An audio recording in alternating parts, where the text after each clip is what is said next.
This is absolutely false statement, cannot be accepted by this house. और ये आप बिल्कुल सही कह रहे हैं कि 10 मिनट के अंदर एम्बुलेंस जानी चाहिए। उनसे SC, ST, OBC के कर्मचारियों को चुन चुन के निकाल दिया प्राइवेट सेक्टर के लोगों ने। The oligarchs who are the monopolies, not the government of India in the last 70 years who's been a monopoly. संसद के विंटर सेशन में अब मात्र 2 दिन बचे हैं। आज थर्ड लास्ट डे था। संसद बदस्तूर चली भी। वो बात अलग है कि लोकसभा के नेता सदन पीएम नरेंद्र मोदी इथियोपिया के दौरे पर हैं, वहीं नेता प्रतिपक्ष राहुल गांधी जर्मनी की यात्रा पर हैं। पर इससे सदन रुकता तो नहीं है। संसद में आज भी आपसे जुड़े कई मुद्दे उठे, सड़क सुरक्षा से लेकर मोबाइल नेटवर्क तक।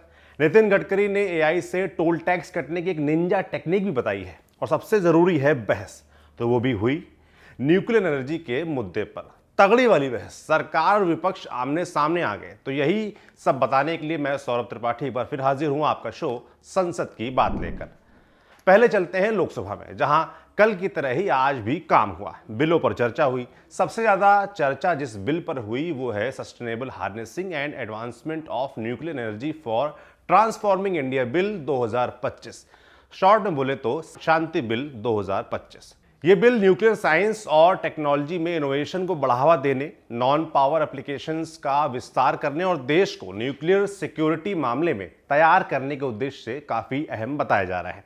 लोकसभा में एटॉमिक एनर्जी के राज्य मंत्री जितेंद्र सिंह ने बिल की अहमियत बताते हुए क्या कहा, सुनिए। टाइटल है sustainable harnessing and advancement of nuclear energy for transforming India, अर्थात जैसे आपने कहा शांति। और इस टाइटल का महत्व इसलिए भी बढ़ जाता है कि आज से 60-70 बरस पहले जब हिंदुस्तान ने अपना परमाणु कार्यक्रम शुरू किया तो दुनिया भर में एक बड़ा तनाव का माहौल था। हिरोशिमा नागासाकी को हुए कुछ ही बरस गुजरे थे और बहुत सारे देश हिंदुस्तान को शक की निगाह से देखने लगे थे। और उस समय परमाणु कार्यक्रम के जन्मदाता, the founding father of India's nuclear programme, Homi Bhabha, had declared to the world that India's nuclear program will be dedicated to peaceful purposes. Speaker sir, today the moment of vindication has come, and the vindication was destined to happen through Prime Minister Modi. अब इस bill को लाने का भाव क्या है, कारण क्या है? जैसा कि हम सब जानते हैं कि भारत का भौगोलिक स्तर पर रोल भी बढ़ रहा है, भूमिका भी बढ़ रही है। And if we have to be a global player effectively, we have to live up to global benchmarks, follow global parameters and adopt global strategies. आज सारा विश्व क्लीन एनर्जी की जानिब बढ़ चुका है और हमने भी अपने लिए लक्ष्य निर्धारित किया है। इस बिल पर विपक्ष की तकरार भी देखने को मिली। बताया गया कि PM Modi make in India की बात करते हैं, मगर यह बिल प्राइवेटाइजेशन का रास्ता खोलता है। अमेरिकी कंपनी के हाथ में पर्यावरण मामलों का कमांड देने का एक सीधा सपाट ये जरिया है।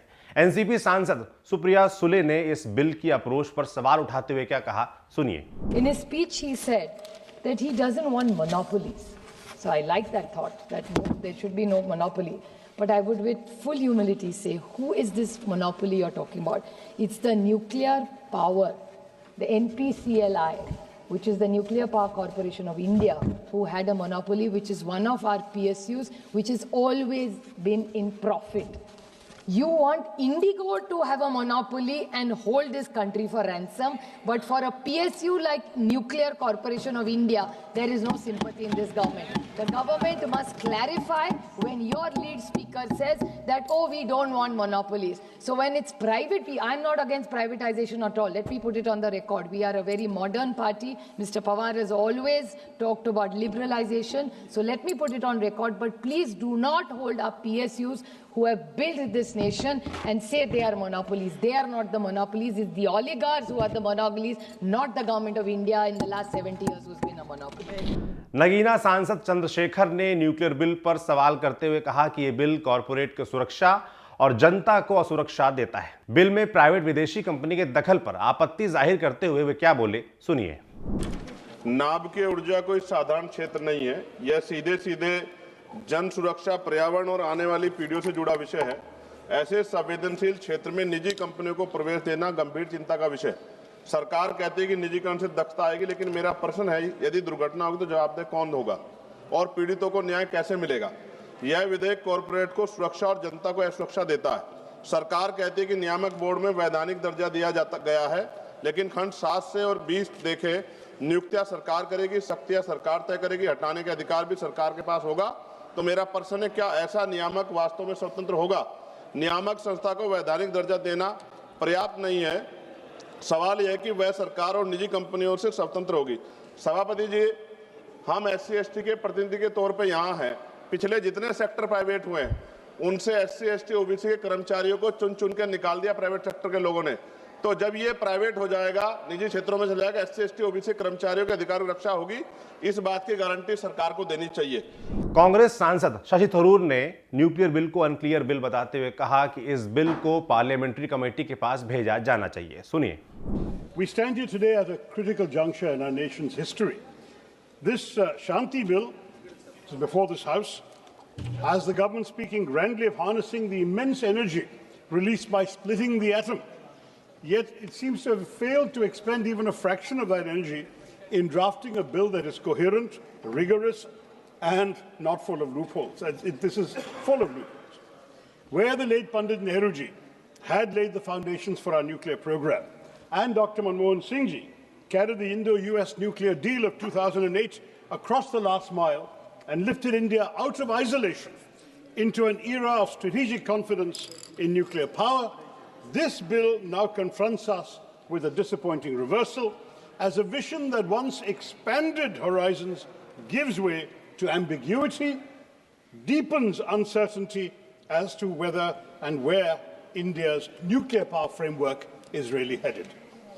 I have high regard for the Honourable Minister who's here today, but there are serious errors and omissions that other speakers have already pointed out. We have mastered nuclear fusion and fission, but not apparently legislative precision. The Shanti Bill is a milestone, Mr. Minister, but for the wrong reasons. It is written with exceptions, heavy on discretion, and largely indifferent to public welfare. I'm not sure, Mr. Chairman, whether it is a nuclear bill or an unclear bill. Now, before I outline my concerns, I must candidly state that the bill in its current form contains such fundamental structural flaws, as colleagues have pointed out, that it requires comprehensive reworking rather than cosmetic amendments. Ideally, it should have been referred to a committee, a standing committee or a joint parliamentary committee for further consideration. Bill पर चर्चा के बाद आपको लोकसभा में उठे कुछ जरूरी सवालों के बारे में भी बता देते हैं। डीएमके सांसद कलानिधि वीरास्वामी ने रेल मंत्री अश्विनी वैष्णव से रेल दुर्घटनाओं से जुड़े सवाल पूछे। जांच की रिपोर्ट का हवाला देते हुए उन्होंने कहा कि घटना लोको पायलट की वजह से नहीं बल्कि सिस्टम में फॉल्ट की वजह से हुई। बालासोर रेल हादसा का हिसाब उन्होंने मांगा। सुनिए। When Balasore, the accident happened, killing 260 odd people, this government was the one which threw aspiration on the loco pilot, where his whole family was devastated, sir. And finally, when the report came, sir, let me finish. I am not yielding, sir. I am not yielding. When the report came, sir, when the report came, it was shown that it was not the loco pilot's fault, but it was the fault of the system. So, and by that time, several months, the family had to suffer. But my second supplementary is, when I spoke about accidents in trains, I was specifically asking for all accidents. But the reply comes as consequential accidents, which numbers it as only 3. My question is, what were the total number of train accidents which have happened in Tamil Nadu? Why are you restricting yourself to consequential rail accidents? Because there was something which happened near my constituency, where a petrol tanker was Honorable Speaker, sir. Honorable Speaker, sir. जवाब में rail मंत्री अश्विनी वैष्णव ने DMK सांसद के आरोपों को सिरे से झूठा बताया। बालासोर हादसे को दुखद बताते हुए उन्होंने जांच रिपोर्ट पर सफाई देते हुए क्या कहा, वो भी सुनिए। Honorable member has absolutely made a false statement in this house, for which he must substantiate what he has said. In the case of Balasore accident, which was a very tragic accident, the matter was investigated by technical teams as well as by CRS and later on by CBI. All the 3 reports have already been submitted. Based on the investigation done, a charge sheet was filed against the persons concerned. I would not like to take the names. My friends will say it's a communal angle, but there is definitely, I'm not going to take the names here. But Honorable Speaker, sir, the matter has been investigated threadbare. All the actions have been taken. Not even at one point of time was the blame made on pilots. Honorable member should withdraw his statement that he has made. This is absolutely false statement, cannot be accepted by this house. Bihar के सुपौल से सांसद दिलेश्वर कामत ने गांव के लोगों के लिए network और मोबाइल टावर की समस्या का जिक्र किया। उन्होंने पूछा कि सुपौल जो नेपाल से सटा हुआ इलाका है, वहां अधिकतर सरकारी गैर सरकारी बीएसएनएल यूजर हैं, लेकिन नेटवर्क की भारी समस्या का उनको सामना करना पड़ता है। सुनिए। महोदय, सुपौल जिला बिहार का सीमावर्ती बारगज नेपाल से सटा हुआ कोसी क्षेत्र है। सुपौल जिला के ग्रामीण क्षेत्रों की जनता के पास ज्यादातर बीएसएनएल का मोबाइल नंबर है। साथ ही सभी सरकारी विभागों के कर्मचारियों के पास भी बीएसएनएल का मोबाइल नंबर है, जिसमें ज्यादा समय नेटवर्क नहीं रहता है। चुने हुए जनप्रतिनिधियों के पास भी अधिकांशतः बीएसएनएल का ही सिम कार्ड मोबाइल में उपयोग किया जाता है। ज्यादातर नेटवर्क नहीं होने की वजह से मान्यों को समय पर कार्यक्रमों की सूचना नहीं मिल पाती है तथा स्थानीय जनता के साथ सीधे संपर्क नहीं हो पाता है। क्षेत्रीय समस्याओं एवं विकास कार्यों को समय से निष्पादन हेतु मोबाइल एवं इंटरनेट का उपयोग जनहित में अति आवश्यक है। इसलिए मैं माननीय मंत्री से जानना चाहता हूं कि सुपौल सहित बिहार के ग्रामीण क्षेत्र की आम जनता को बीएसएनएल की बेहतर सुविधा के लिए सरकार के द्वारा कोई योजनाएं बनाई गई है। इस समस्या पर संचार मंत्री ज्योतिरादित्य सिंधिया ने क्या कहा, वो भी आपको सुनाते हैं। जहां तक बिहार की बात माननीय सदस्य जी ने की, मैं उनको सूचित करना चाहता हूं सर कि हमारे 10 करोड़ उपभोक्ता हमारे टोटल वायरलेस सब्सक्राइबर्स बिहार में हैं। हमारे बीटीएस बेस ट्रांससीवर स्टेशन जो लगे हुए हैं बिहार में, करीब 1.5 लाख बीटीएस लगे हैं, जिसमें से करीब 1 लाख 4G के बीटीएस हैं और 27,000 5G के बीटीएस हैं। जो कमी बिहार में है कनेक्टिविटी के आधार पर, भारत सरकार की प्रतिबद्धता है और प्रधानमंत्री जी ने कहा है कि 100% 4G सैचुरेशन होना चाहिए। उसके आधार पर 6 स्कीम्स हम लोग बिहार में चला रहे हैं, जिसके आधार पर करीब 400 गांव को हम लोग 500 गांव को हम लोग कवर करना चाहते हैं और इसमें से हम लोग ने आज तक 390 गांव को कवर किया है और शेष जो गांव बाकी है वो आने वाले मई 2026 तक हम लोग पूरा करने वाले हैं। सवाल वैसे था वाजिब और मामला खाली बीएसएनएल तक सीमित नहीं है। जियो, एयरटेल सबका नेटवर्क बुद्धि खराब किया रहता है और ये हाल गांव से लेकर बड़े शहरों तक का है। हम नोएडा में दुखी रहते हैं। देश में बात 5G, 6G की हो रही है और एक कॉल तक कई बार करने में रोना आ जाता है। आप लोग भी जरूर इस समस्या से जूझ रहे होंगे तो कमेंट बॉक्स में लिखकर जरूर बताइए। नेटवर्क वाला मामला सही है कि नहीं, सरकार तक ये बात जानी चाहिए। कोयला माइंस, कोयला गैसिफिकेशन और केमिकल प्रोजेक्ट पर भाजपा सांसद कोंडा विश्वेश्वर ने भी सवाल पूछा, उसको भी सुनिए। So I want the minister to answer if the impact of coal gasification, which sectors it will impact besides manufacture of ammonium nitrate, and for economic viability is the government planning underground coal gasification. Thank you, sir. जवाब में कोयला मंत्री जी किशन रेड्डी ने कोयला के आने वाले project और कोयला सेक्टर में भारत के प्रोडक्शन को मजबूत बताने के बारे में क्या बताया, वो भी सुनिए। अंडरग्राउंड कोल गैसिफिकेशन भारत में लगभग 40% कोल 300 मीटर्स के अंदर रहती है। इसके लिए 2 तरह, एक अंडरग्राउंड कोल माइंस बनाना पड़ेगा और उसके अलावा हम कोल गैसिफिकेशन अंडरग्राउंड प्रोसेस के द्वारा यूजीसी अंडरग्राउंड कोल गैसिफिकेशन के द्वारा ही इस गैसिफिकेशन का एक्टिविटी डेवलप करने के लिए पहली बार हम 21 कोल माइंस को अभी एक्शन में प्रोसेस में है। अगर वो प्रोसेस होने के बाद हम अंडरग्राउंड कोल माइंस उपयोग करेंगे, उसके द्वारा जो कोल का पूरा उपयोग होगा। उसके साथ साथ हम अभी तक बता चुका है, फर्टिलाइजर हो, हाइड्रोजन हो, मेथनॉल हो, एथेनॉल हो, अमोनिया हो, यूरिया हो, सिंथेटिक एसएनजी हो, ऐसी पूरा सब प्रोडक्ट्स इस कोल गैसिफिकेशन के द्वारा भारत में उत्पादन कर सकते हैं। इसका टेक्नोलॉजी भारत में भी इंडिजिनियस डेवलप कर रहे, अलग अलग देशों से लाने के लिए भी पूरे हम अलग अलग देशों से बातचीत कर रहे। हमारा जो स्टेक होल्डर्स है उनसे अलग अलग मीटिंग करके इसमें भी हम आगे बढ़ रहे हैं। लोकसभा से अब राज्यसभा की तरफ रुख करते हैं। राज्यसभा में आज सड़क परिवहन मंत्री नितिन गडकरी ने multi lane free flow tolling and digital highway management की बात रखी। ये एक AI toll collecting digital system है जिसकी मदद से आने वाले दिनों में अब टोल प्लाजा पर टोल कटवाने के लिए लाइन में नहीं लगना होगा, टोल ऑटोमेटिक कटेगा। सुनिए गडकरी क्या बोले। मल्टी लेन फ्री फ्लो, पहले हमारे पास टोल पर पैसे देने पड़ते थे तो उसके कारण कभी कभी 3-3, 4-4, 5-5, 10-10 मिनट लगते थे। फिर फास्ट टैग आ गया, तो फास्ट टैग आने के बाद ये 60 सेकंड तक आया है और 60 से भी कभी कम होता है और हमारा इनकम 5000 करोड़ कम से कम बढ़ा है। अब फास्ट टैग के जगह पर ये मल्टी लेन फ्री फ्लो आने के कारण 80 मैक्सिमम 80 किलोमीटर के स्पीड से गाड़ी चली जाएगी तो टोल नाके पर कोई रोकेगा नहीं, कोई पूछेगा नहीं, कोई बताएगा नहीं। तो ये इसके कारण वेटिंग पीरियड लगभग 0 करने का हमारा प्रयास है। इसमें नंबर प्लेट और recognition plus AI and fast tag ये योजना है और ये इम्प्लीमेंट करने के लिए 2026 एंड तक हम 100% ये काम पूरा करेंगे। और मैं आपको बताना चाहूँगा कि ये काम जब पूरा होगा तो कम से कम 1500 करोड़ रुपए का फ्यूल बचेगा और हमारा इनकम कम से कम 6000 करोड़ और बढ़ने की संभावना है। टोल की चोरी खत्म हो जाएगी, तकलीफ खत्म हो जाएगी और सबसे बड़ी बात है कि जो लोगों को रुकना पड़ता था वो भी बंद हो जाएगा। हाईवे से जुड़ा एक और मामला राज्यसभा में उठा, आगरा एक्सप्रेस वे पर हादसे का मामला। कांग्रेस सांसद ने सड़क परिवहन मंत्री से पूछा कि हाईवे पर घटना के 1 घंटे के बाद एम्बुलेंस क्यों पहुंची। सुनिए। सर, आज सुबह अखबार पढ़ा होगा जिसने, 13 लोगों की जान गई है दिल्ली आगरा मार्ग पर दुर्घटना से।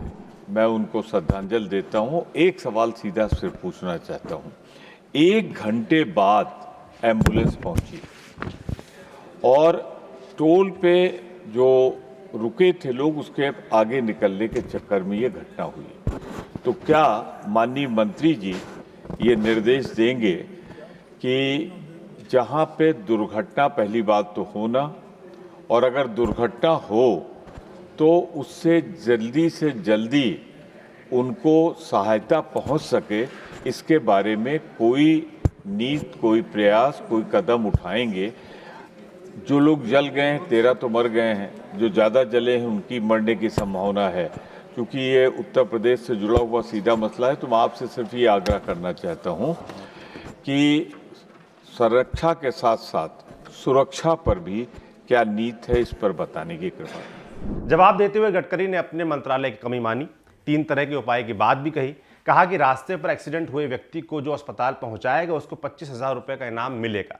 गडकरी ने मरीज के हफ्ते भर का इलाज का खर्च उठाने की बात भी कही। सुनिए। पर आप जो कह रहे हैं इस पे एक बात मेरे भी ध्यान में आया और मेरा खुद एक्सीडेंट हुआ था, मैं भी इसका भुगतभोगी हूँ। और ये आप बिल्कुल सही कह रहे हैं कि 10 मिनट के अंदर एम्बुलेंस जानी चाहिए।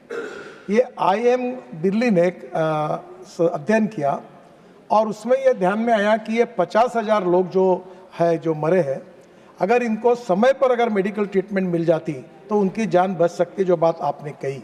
It's very important. और ये करने के बाद हमने 2 योजनाएं की है। एक, पहले कोई एक्सीडेंट होता तो लोग भाग जाते थे, भाई लफड़े में नहीं पड़ना, तो अब जो भी उसको लेकर हॉस्पिटल पहुंचाएगा उस व्यक्ति को हम राहगीर डिक्लेयर करेंगे और उसको 25,000 रुपये का अवार्ड देंगे। दूसरी बात, वो जो भी हॉस्पिटल में लेके जाएंगे उसको मिनिमम 7 दिन का खर्चा 1.5 लाख रुपए और 7 दिन का जो खर्चा होगा वो जो आएगा वो हम उसको तुरंत NHI के इसमें से हमने उनका इंश्योरेंस करके देने वाले। और तीसरी बात आप जो कह रहे हैं, ये मेरे ध्यान में आई है कि एम्बुलेंस नहीं पहुंचती, पर जो राज्य सरकार की 118, 112 ऐसे अलग अलग नंबर रखते हैं, तो अभी हमने उनको कहा 1 नंबर रखेंगे। और मैंने NHI में ये तय किया कि एम्बुलेंस में डॉक्टर और सब मॉडर्न एम्बुलेंस रखना, ECG निकालना और बैंडेज बांधना। और इम्पोर्टेंट एक बात है कि एम्बुलेंस के कोड में जब बस जलती है या गिर जाती है तो उसको निकाल कर लोगों को बाहर निकालने के लिए औजार ही नहीं है, तो कंपाउंडर क्या करेगा? कोई उसको ऑक्सीजन सिलेंडर से क्या करेगा? तो अभी एक स्पेशल टूल्स तैयार करके वो भी एम्बुलेंस में रख रहे हैं, तो वो कोड बनाया हमने, ताकि तुरंत बस गाय में गिर जाती है तो उसको काट कर हम लोगों की जान बचा सके। राज्यसभा में एग्रीकल्चर में cooperative exports and market linkages की मांग भाजपा सांसद मयंक कुमार नायक ने उठाई। सुनिए। माननीय प्रधानमंत्री नरेंद्र मोदी जी और सहकारिता मंत्री आदरणीय अमित भाई शाह साहब के नेतृत्व में सहकार मंत्रालय के माध्यम से गांव, गरीब किसान, मजदूर और पशुपालक अपना आय बढ़ाने के लिए कार्य कर रहे हैं। मेरा माननीय मंत्री जी से प्रश्न है कि देश के अलग अलग राज्यों में अपने कृषि उत्पादों को निर्यात करने के लिए अनेक एजेंसियों के साथ मिलकर काम करते हैं। ऐसे सभी राज्यों के साथ समन्वय करके निर्यात को बढ़ावा देने के लिए नेशनल कोऑपरेटिव एक्सपोर्ट लिमिटेड यानी NCL किस प्रकार से कर रहा है। कोऑपरेटिव मामलों के राज्य मंत्री मुरलीधर मोहोल ने सरकार की ओर से दलील पेश करते हुए क्या कहा, वो भी सुनिए। कि आज देश में अलग अलग राज्य अपने स्तर पर कृषि उत्पाद के निर्यात के कार्य कर रहे हैं। हमारा सहकारिता मंत्रालय ये प्रयास कर रहा है कि अभी ऐसे सभी राज्यों से और उनकी एजेंसियाँ जो है उनसे निर्यात के लिए NCL के माध्यम से राज्य और उनकी एजेंसियाँ सीधे NCL से जुड़े। इसके लिए हमने माननीय सभापति महोदय सभी राज्य सरकार और केंद्र शासित प्रदेशों को पत्र भी लिखा है और कि भी इस काम के लिए उपयुक्त नोडल एजेंसियों को अपॉइंट करें। बहुत सारे राज्यों ने नोडल एजेंसियां भी अपॉइंट करी है कि NCL के साथ उस राज्य के कोऑपरेटिव सोसाइटी जुड़ने के लिए, ताकि वो सहकारी समितियों के माध्यम से किसानों से कृषि उत्पादों की खरीद और सोर्सिंग के लिए NCL के साथ मिलकर काम करें। इसका मूल उद्देश्य यही है कि हमारे किसानों के उत्पादों को अंतर्राष्ट्रीय बाजार तक हमें पहुंचाना है और साथ ही उनके उत्पादों के लिए बेहतर मूल्य भी प्राप्त हो। राज्यसभा में आज इसके अलावा रिपीलिंग एंड अमेंडिंग बिल 2025 पर भी बहस हुई। बिल का मकसद कानून में सुधार लाना और ऐसे पुराने कानून जो अब यूज में नहीं है उनको रद्द करने का है। खूब चर्चाओं और बहस के बाद आज राज्यसभा से ये बिल पास कर दिया गया। सुनिए स्पीकर हरिवंश और कानून और न्याय मंत्री अर्जुन राम मेघवाल ने बिल पास होते समय क्या। Honorable members, the question is that the repealing and amending bill 2025 as passed by Lok Sabha be taken into consideration. Those in favor will please say aye. Aye. Those against will please say no. I think the ayes have it, the ayes have it, the ayes have it. The motion is adopted. We shall now take up clause by clause consideration of the bill. Clauses 2 to 4. The first schedule and second schedule stand part of the bill. Those in favor will please say aye. Aye. Those against will please say no. I think the ayes have it, the ayes have it, the ayes have it. Clauses 2 to 4. The first schedule and the second schedule are adopted. Clause 1, the enacting formula and the title stand part of the bill. Those in favor will please say aye. Aye. Those against will please say no. I think the ayes have it, the ayes have it, the ayes have it. Clause 1, the enacting formula and the title are adopted. Manisri Shri Arjun Ram Meghwal ji to move that the bill be passed. With your permission, I move the bill be passed. Motion move. इसके अलावा लोकसभा में चर्चा के बाद आज राज्यसभा में भी सबका बीमा सबकी सुरक्षा amendment of insurance laws bill 2025 पर बहस हुई। चर्चा के बाद वित्त मंत्री निर्मला सीतारमण ने इस बिल को कंसीडर करने की अपील करते हुए क्या कहा, वो भी सुनिए। सबका बीमा सबकी रक्षा amendment of insurance laws bill 2025, the Sabka बीमा सबकी रक्षा amendment bill 2025, Shrimati Nirmala Sitharaman ji to move a motion for consideration of the Lok Sabha, the Sabka Bima Sabki Raksha Amendment of Insurance Bill 2025. Sir, I rise to move that the bill to further amend the Insurance Act 1938, the Life Insurance Corporation Act 1956, and the Insurance Regulatory and Development Authority Act 1999 as passed by the Lok Sabha be taken into consideration. तो यही था आज की संसद का लेखा जोखा। तमाम मुद्दे उठे, चर्चा हुई और अब मात्र बचे हैं 2 दिन इस सेशन के खत्म होने में। आपको क्या लगता है इन 2 दिनों में कौन से बड़े मुद्दे उठने चाहिए? कमेंट बॉक्स में लिखकर जरूर बताएं। बाकी हम अपना काम करते रहेंगे, संसद की सारी कहानी आपको यूं ही बताते रहेंगे। ये सभी जानकारी जुटाने में मेरी मदद की थी हमारे साथी प्रत्युष रौनक ने, शूट किया है मोहित ने। देखते रहिए न्यूज़ पिंच। शुक्रिया।